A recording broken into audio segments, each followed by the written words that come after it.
quisiera ver un poquitito acerca del templo, ¿sí?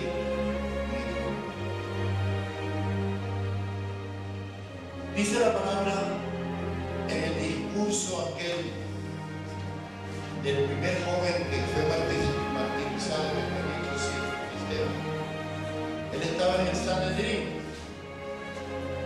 estaba ahí dando un testimonio, y dice la palabra allí en Hechos 7, 47 me parece.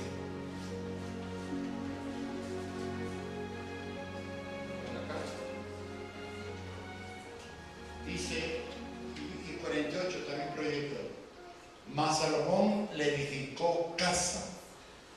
Cuando uno va al libro de los Reyes y de Crónicas, allí mira que el mismo Salomón dice, pero esta casa yo la hago porque tú me ordenaste que la hiciera, pero los cielos son tu trono y la tierra el estrado de tus pies. O sea, ¿quién te puede a ti hacer una casa para que tú habites?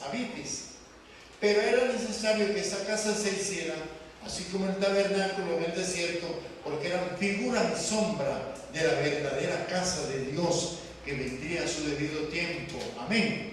Esas eran figuras y sombras.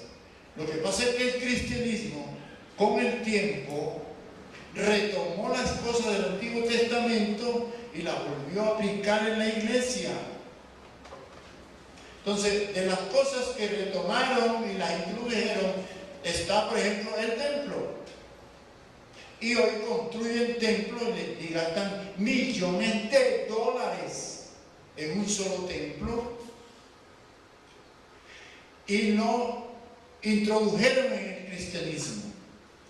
Y después de la Reforma Protestante, con Lutero y Calvino y demás, entonces introdujeron dentro del protestantismo esa figura del templo hasta el día de hoy. Amén. Entonces le dicen iglesias.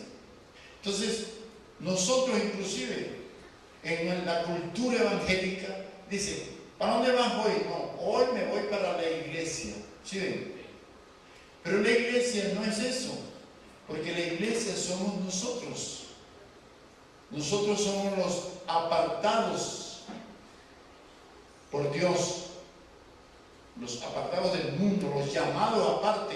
Eso es lo que significa la palabra eclesia, los llamados aparte, la asamblea que Dios llama y escoge. De manera que dentro del Antiguo Testamento, primero hubo una gran sombra o figura que fue el tabernáculo del desierto. Pero como ellos dejaron de ser ya un pueblo nómada, que tenían un templo, digamos, un tabernáculo removible, armable y desarmable, al llegar a la ciudad, al comprar David un monte en Jerusalén, llamado el monte del templo, en el monte Moriah, eso lo compró David a los jebuseos. Entonces él preparó todo para que su hijo Salomón le construyera un templo por orden de Dios. Pero esa es la figura, dice en Hebreos, y ahora lo podemos leer ahora, del verdadero templo de Dios, que también vamos a leer ahora, que es su Hijo Jesucristo. Y todos los que estemos en Cristo hacemos parte de ese templo. De manera que leamos. Dice, si bien el Altísimo no habita en templos hechos de mano, ¿sí ven? No habita, como dice el profeta, y ahí sigue lo que dice el profeta, el Altísimo no habita, el Altísimo, por eso Él pagó un precio para tener una casa viva, un templo vivo, que somos nosotros. Amén. Un templo calientito, un templo santo.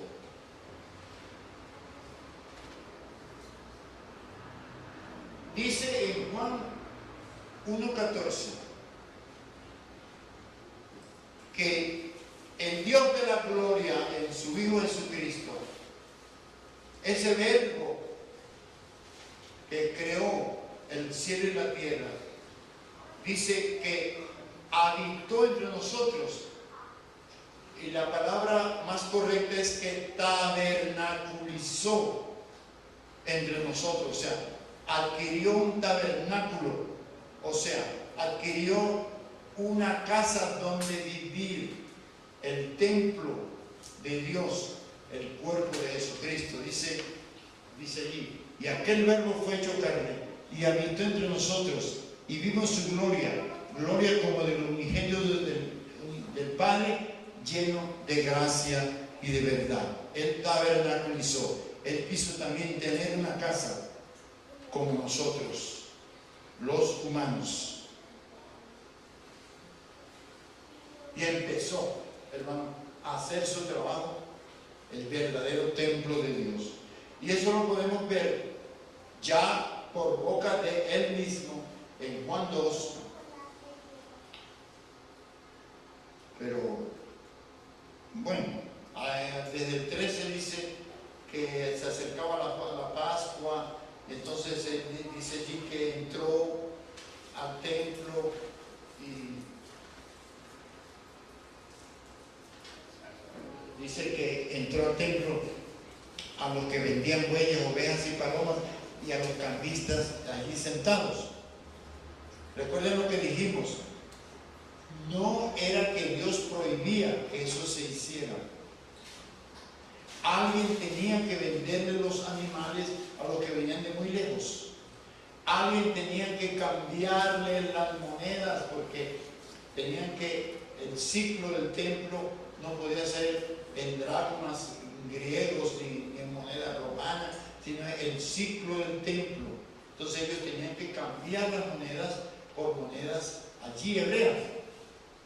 Lo que pasa es que ellos tenían una ganancia deshonesta, o sea, estaban haciendo negocio con las cosas de Dios, las cosas sagradas, y eso fue lo que no le gustó al Señor. Y eso estaba profetizado ya en un salmo. ¿Sí? Entonces, cuando ellos le preguntaron con qué autoridad tú haces estas cosas, dijo a los que vendían palomas, quitad. Entonces se acordaron sus discípulos que está escrito, el celo de tu casa me consume, porque eso está escrito en un salmo. Ya le preguntaron y los judíos respondieron y le dijeron, ¿qué señal nos muestra? Ya que haces estas cosas, ¿cuál es la señal? O sea, ¿cuál es tu autoridad? ¿Por qué te atreves a hacer esto? Entonces se le respondió Jesús y le dijo, destruid este templo y en 3 días lo levantaré. Entonces él ya no se refería al templo de Jerusalén, el que habían construido después que regresaron del cautiverio babilónico en tiempos de Nehemías y de Esdras y de Zorobabel. Después Herodes el Grande le metió mucha oro y demás para congraciarse con los judíos, porque él no era judío, él era edomita. Entonces él era un rey espurio. Él se quería ganar el favor de los judíos con eso, lo mismo que se quería ganar el favor del emperador mandándole mucho oro también. Él compraba su posición. Sí. Entonces, de pronto los judíos pensaban que cuando llegara el Mesías se iba a quedar con la boca abierta, maravillado de aquella hermosura. Pero al Señor no le interesan esas cosas. Al Señor le interesa un templo santo y hermoso, un templo vivo, que es la iglesia. Mas él hablaba del templo de ¿qué? De su cuerpo. ¿Sí ven? Uno tiene que usar la palabra templo porque no hay otra forma de decirla. Cuando yo paso por el frente de un templo, ¿cómo le voy a decir? Pues le digo, allá, mira aquel templo. Porque el templo es una religión. Puede ser la religión que sea. Pero es un templo, ¿verdad? Porque hay templos de diferentes religiones, aún los satanistas tienen templos. Entonces, mientras el Señor no había llegado a la cruz, pónganle cuidado, mientras el Señor no había llegado a la cruz, Él respetó lo que Dios había instituido, aunque lo hubieran pervertido, pero Él lo respetó. ¿Recuerdan cuando Él sanó a unos leprosos? ¿Qué les dijo? Vayan al sumo sacerdote y hagan la ofrenda y demás de acuerdo a la ley. Señor, mire que hay que pagar este dinero. Ve, pesca allí un pececillo y sácale, ¿cierto?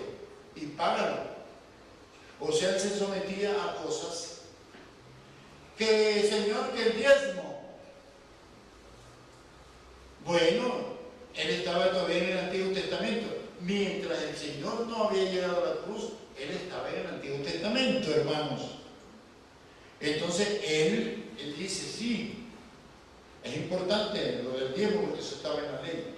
Pero más importante es esto y esto. O sea que pero una vez que Él fue y firmó un nuevo pacto con su sangre, dice en Hebreos 8:13 que el pacto aquel quedó ya viejo, ya fue anulado. Léanlo en Hebreos 8:13. Es de esas cosas que uno ve en el Antiguo Testamento: templos, diezmos, pactos. ¿Cómo? Pactos, cosas, muchas cosas hay. ¿Sí? Eso quedó en el Antiguo Testamento. Ahora, las personas dicen, ay, qué chévere, ya no tengo que pagar diezmos. No, puede que sea peor. Porque todo lo que tú tienes ya no es el 90%. Todo lo que tú tienes es del Señor. Amén. Y te lo puede pedir en el momento que Él quiera. Si tú estás ganando X suma de dinero por el sueldo y te dice, Willington, necesita el 50%. El Señor es el que te lo está ordenando. Ok, tómalo, Señor. Amén. Hay que tener eso bien claro, hermano. No estamos hablando hoy de eso, pero son cosas de ver qué son del Antiguo Testamento y qué son del Nuevo Testamento. Son dos cosas diferentes. Pero nosotros debemos, para entender estas cosas, ser guiados por el Espíritu Santo, de manera que si no somos guiados por el Espíritu Santo, estas cosas van a ser muy extrañas para nosotros. Todo va a ser extraño, todo.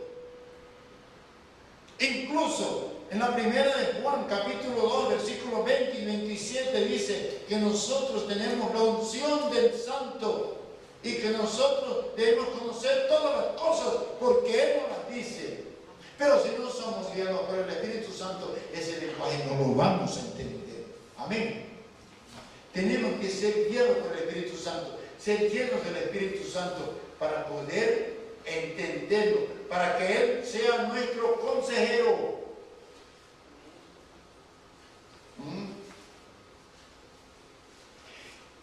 También en la 1 Corintios 3:16 dice que somos templos de Dios.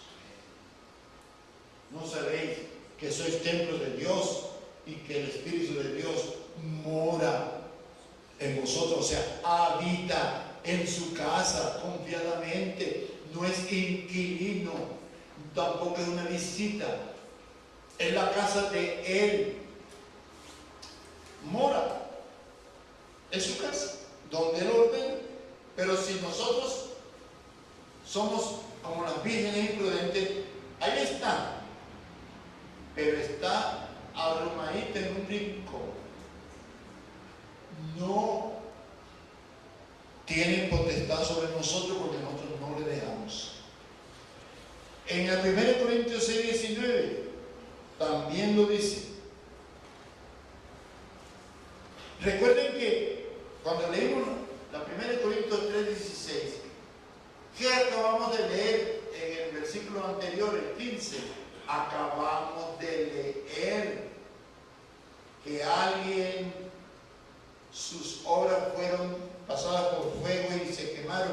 aunque él fue salvo, así como por fuego. ¿Recuerdan?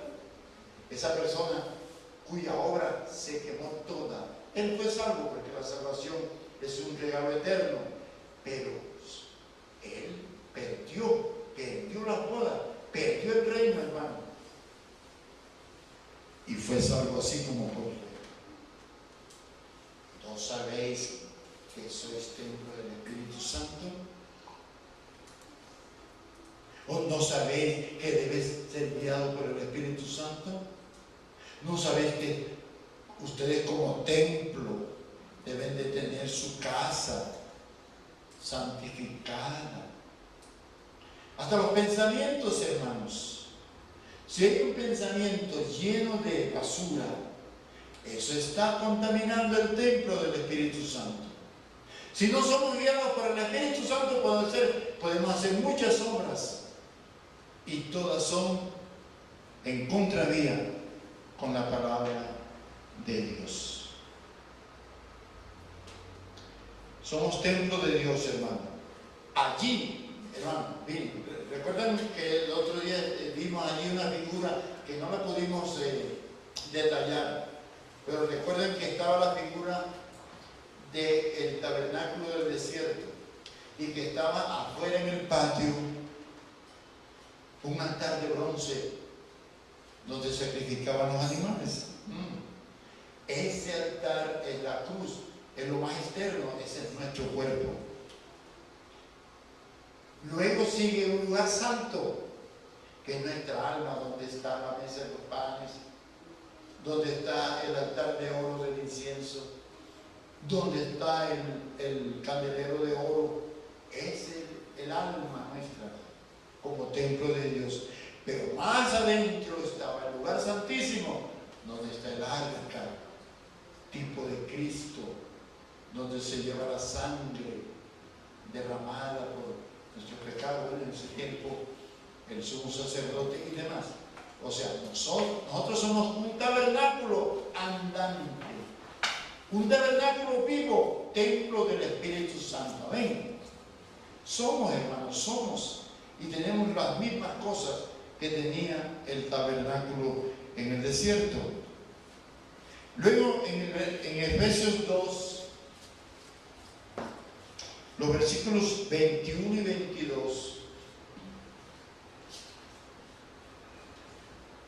dice: en quien todo el edificio, viene hablando del Señor Jesucristo, en quien todo el edificio, bien coordinado, va creciendo para ser un templo santo en el Señor.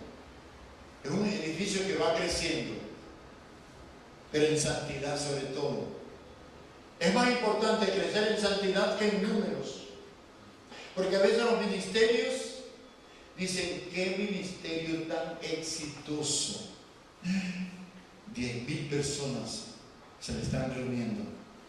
Pero eso es bueno, sí es bueno, pero es más importante que crezcamos en la vida espiritual, en la obediencia, en el conocimiento del Señor. Amén, hermano.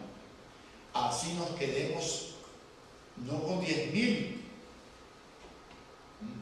sino quedemos, ojalá se llene este salón llenito, que haya gente sentada en el piso, pero que crezcamos en nuestra vida espiritual, en el conocimiento del Señor. Amén. Porque así nosotros somos portadores de un testimonio vivo, y donde quiera que vayamos hay fruto. Amén. Donde quiera que vayamos abrimos nuestras bocas y el Señor la llena de sabiduría, de vida, aleluya, de luz y de gloria. Entonces en Efesios 22 dice: en quien vosotros también sois juntamente edificados. O sea, recuerden lo que dijimos, la cruz de Cristo fue para salvarnos, y Él nos dice que tomemos nuestra propia cruz para edificarnos. Vosotros también sois juntamente edificados para morada de Dios en el Espíritu. Vírgenes prudentes, vírgenes llenas del Espíritu Santo, vírgenes, con toda el depósito de su lámpara llena de aceite y en sus vasijas también. Hay una figura que no sé si la hacen, pero bueno, que está en Éxodo 25, que ordena el Señor a Moisés que así como todos los israelitas tenían su propia casita, su propia cabaña donde morar, donde acampaban con su familia, él quería también el Señor tener su tabernáculo, o sea, su cabaña como Dios.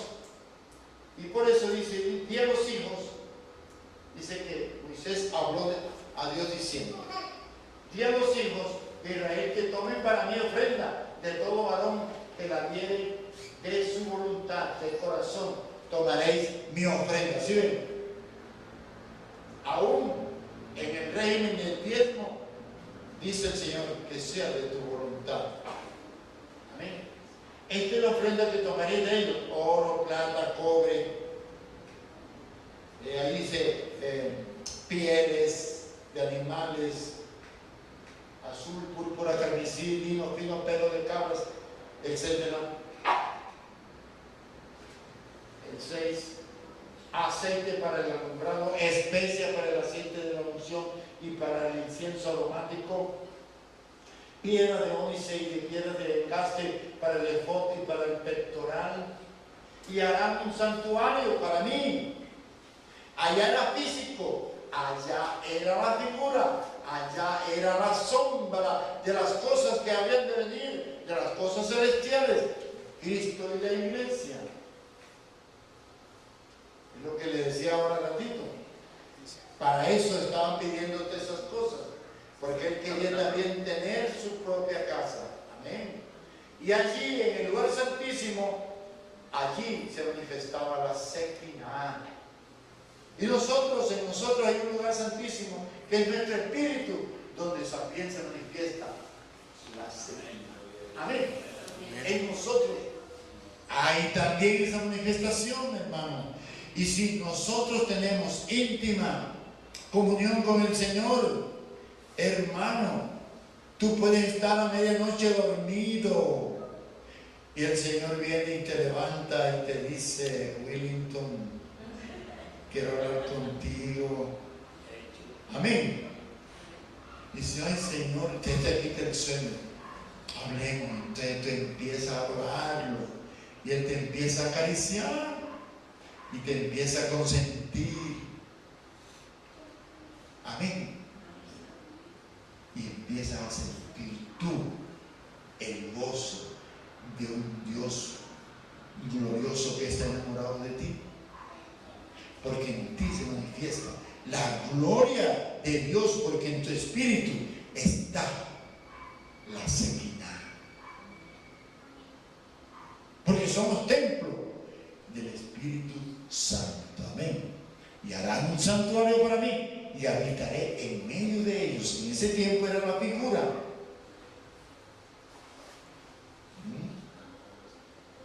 Vamos viendo las cosas, ¿verdad? Cuando tú llegas allá, entonces dice: aquello era figura, aquello era figura. El verdadero templo eres tú. Aquello era la sombra, aquello era un tipo, aquello era el prototipo, aquello era un arquetipo. Así como habla. Gloria al Señor. Entonces, hermano, vamos a ver Mateo 24, los versículos 1 y 2, que dicen así. Recuerden, se termina la antigua dispensación. Cuando Jesús salió del templo y se iba, se acercaron sus discípulos para mostrarle los edificios del templo. Él ya veía, hermano,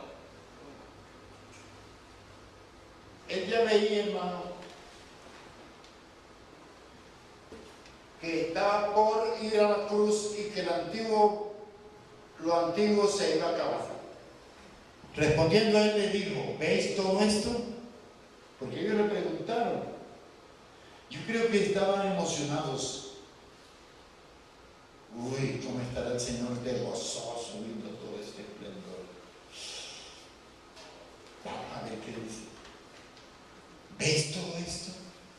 De cierto os digo que no quedará aquí piedra sobre piedra que no sea derribada. ¿Cómo fue eso? Porque estaba todo enchapado en oro, hermano. Y Jerusalén duró muchos meses sitiada por las tropas, las legiones romanas. Había un general llamado Vespasiano, y estando él allí al frente de las legiones, fue llamado para ser coronado emperador, y entonces dejó a su hijo, el general Tito, y él le recomendó, dice Flavio Josefo, le recomendó: no vaya a destruir ese templo. Y Tito le dio la orden: cuidado con destruir el templo. Pero como se resistían los judíos, estaban dentro de la ciudad, no tenían que comer, se comían sus propios hijos. Parece que cuando el Señor iba con la cruz, aquellas mujeres lloraban por él, y él les dijo: mujeres de Jerusalén, no lloréis por mí, llorad por vosotras y por vuestros hijos. ¿Recuerdan? Porque él sabía lo que les venía. 40 años después sucedió. Ellos se comían sus propios bebés, los guisaban y se los comían. Y había una pestilencia, había muchos cadáveres en las calles de Jerusalén. Y cuando las tropas romanas entraron, hermanos, se formó una marabunta terrible. Y llegaron al templo. Y dice Flavio Josefo: no se sabe si fue a propósito o fue un accidente, pero hubo un fuego terrible y todo derritió. Al derretirse, entonces, dentro de las piedras, que eran unos moles cuadradas, entre los intersticios entre piedra y piedra se iba colando mucho oro. Entonces, cuando ya llegó a enfriarse, ellos empezaron por la de arriba, quitaron la piedra y veían que había oro entre ellas. Decían: la siguiente piedra, no podemos dejar el oro que hay también. Y la siguiente, hasta que llegaron a la última piedra. Se cumplió lo que decía el Señor: de aquí no quedará piedra sobre piedra. Porque ese templo ya había cumplido su cometido. Porque a partir de Cristo comenzaba un templo vivo, que es Cristo y la iglesia. Amén. Amén.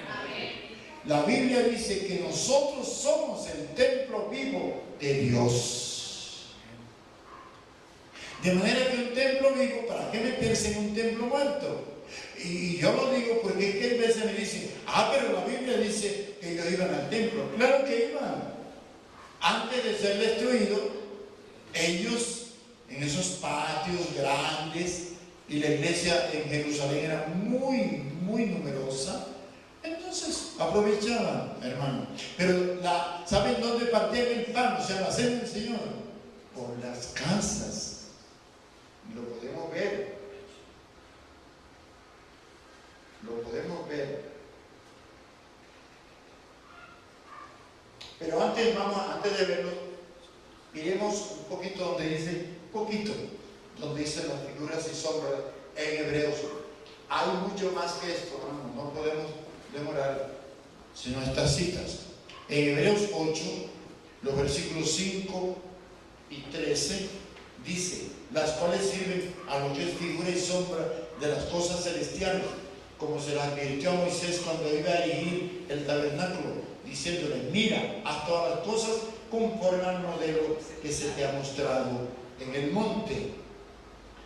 A nosotros tenemos un modelo que está en la palabra, el modelo de la iglesia apostólica. Es lo que el Señor está ahora restaurando en todo el mundo, hace aproximadamente unos 2 siglos para acá. No es cuestión de que hace 10 años comenzó, hace 2 siglos está Él restaurando su iglesia apostólica. Y en el versículo 13, al decir nuevo pacto, ha dado por viejo el primero, y lo que se da por viejo y se envejece está próximo a desaparecer. De manera que el templo es del viejo pacto, los templos son del viejo pacto, los templos físicos hechos por mano humana. Ahora el Señor está edificando un nuevo pacto. En el capítulo 9, los versículos 9 y 11, dice, lo cual es símbolo para el tiempo presente, según el cual se presentan ofrendas y sacrificios que no pueden hacer perfecto en cuanto a la conciencia al que practica este culto. Si uno va a practicar cosas del Antiguo Testamento, allí dice que no. ¿En el anterior? El 9 dice, el 9 dice que no pueden hacer perfecto en cuanto a la conciencia al que practica tales cosas, porque lo que se hace externamente, hermano, no perfecciona nada. Si tú adoras en la carne, adoras algo físico, eso no te va a ti a edificar. Pero si tú adoras a Dios en espíritu y en verdad, eso sí te edifica. Y en el 11 dice, pero estando ya presente Cristo, amén. ¿Sí ven?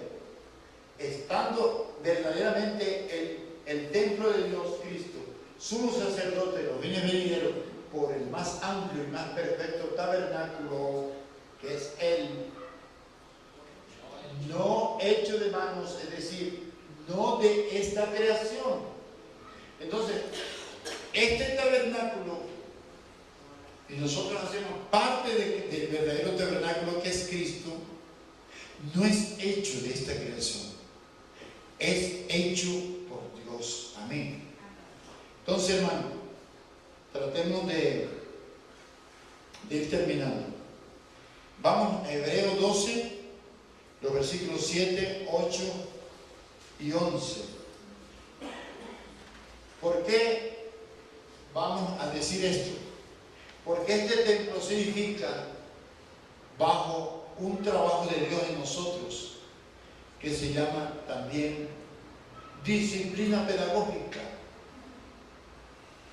Nosotros tenemos que pasar, hermano, por esa disciplina si queremos ser edificados como verdaderos templos de Dios. Dice, si soportáis la disciplina, Dios os trata como a hijos, porque ¿qué hijo es aquel a quien el Padre no disciplina? Y el mismo Cristo pasó, hermano, por situaciones bien dolorosas para poder ser también edificado. Pero si se dejan sin disciplina, de la cual todos han sido participantes, miren, todos han sido participantes, dice, todos han sido participantes, entonces sois bastardos y no hijos. Son disciplinas pedagógicas. Un padre que ama a un hijo, a nosotros como humanos, no le vamos a castigar a un hijo porque le tenemos fastidio, odio, no, sino porque queremos que se corrija, o sea, pedagógico. Es verdad que ninguna disciplina al presente parece ser causa de gozo, sino de tristeza, pero después da fruto pasible de justicia a los que en ella han sido ejercitados. Tú empiezas a buscar del Señor, tú empiezas a conocerlo, tú empiezas a apartarte de lo que debes apartarte, aún de ti mismo, y empiezas a sentir disciplina. Empieza a sentir que el Señor te está pasando por pruebas, porque nosotros tenemos que pasar por un caminito que no nos gusta mucho, que es estrecho. Nadie quiere pasar por ese camino estrecho. No le estoy diciendo estas cosas para que se vayan a llenar de tristeza vergüenza o de temores, sino de alegría. Amén, hermano. De alegría. Alegrémonos y gocémonos porque el Señor nos ama. Y al que ama, Él lo disciplina, lo corrige, lo lleva hasta que ya ande con Él con mucho gozo. Amén. Nosotros queremos ser esclavos de nosotros mismos. Queremos ser esclavos de situaciones. Nosotros queremos ser esclavos del mismo mundo. Pero no queremos ser esclavos del Señor. Pero cuando nosotros decidimos liberarnos del mundo y ser esclavos del Señor, entonces somos verdaderamente libres y somos verdaderamente felices. Por último, hermano, veamos en Hechos, que era lo que yo quería llegar también, 2:46 y 5:42, que son dos versículos por lo menos que a mí personalmente me lo han dicho. Pero ellos iban al templo. Pero si ese templo hace 2000 años fue destruido, hermano, y hasta el momento no lo han podido reconstruir, dice, y perseverando unánimes cada día en el templo, recuerden lo que dijimos, y partiendo el pan en las casas. ¿Dónde lo partían? En las casas. Comían juntos con alegría y sencillez de corazón. De la cena del Señor la hacían en las casas. En las casas. Si había muchos hermanos, de pronto buscaban un salón más grande, pero no templo. Cuando una vez iba de viaje misionero Pablo el apóstol, dice que esperó una semana para estar presente el primer día de la semana. ¿Cuál es el primer día de la semana? Domingo, porque él quería participar en esa cena del Señor. Eso está en Hechos 27. Y dice la palabra que lo hicieron en un aposento alto por allá. Seguramente consiguieron ese aposento alto y lo hicieron. Dice, el primer día de la semana reunidos los discípulos para partir el pan. El primer día de la semana es el día de partir el pan, porque se está allí haciendo el recordatorio de la obra de Cristo en la cruz y también de su venida. Habiendo de salir al día siguiente y alargó el discurso, se demoraron un poquito, ¿no? Hasta la medianoche. En un aposento alto. Ahí no dice, estaba en un templo, no dice eso. Y luego en Hechos 5:42 me parece, hermano, también habla del templo, pero también habla de las casas.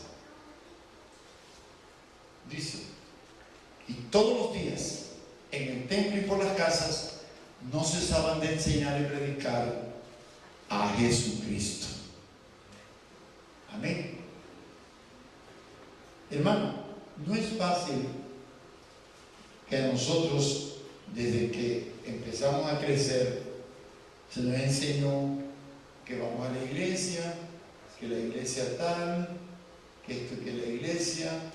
Cuando llegamos allá, nos decían, shh, cállese que esta es la casa de Dios. Y resulta que muchas veces, aún en la cultura evangélica y protestante, hacen un semejante templo y le ponen un tapete rojo bien bonito y dice, mejor descálzate. Sí, de la casa de Dios es un lugar sagrado. Entonces, pero resulta que lo sagrado es lo que viene entrando. Eres tú. Sí, tú eres el sagrado.